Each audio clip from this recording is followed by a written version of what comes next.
Пайгамбарыбыз саллаллаху алейхи ва саллам айткан, кайсыл адам 3 кызы бар болсо, ошол 3 кызын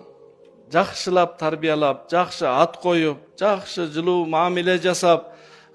бойго жеткизип, аманаттан кутулган болсо, бейиште мени менен чогуу болот деди. Kimdir birөө сурады, 2 кызы болсочу дегенде айтты, 2 кызын дагы ошондой тарбиялап, бойго жеткизип, аманаттан кутулган болсо, турмушка чыгарып койгон болсо, анда ал дагы мени менен бейиште чогуу болот деди. Жыйын бүткөндөн соң,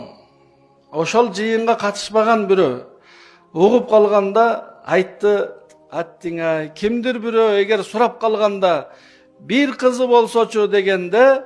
Peygamberimiz sallallahu aleyhi ve sellem albatta aytmak, bir kızı bolsa dagı deb aytmak, biroq surap tursunlar dedi.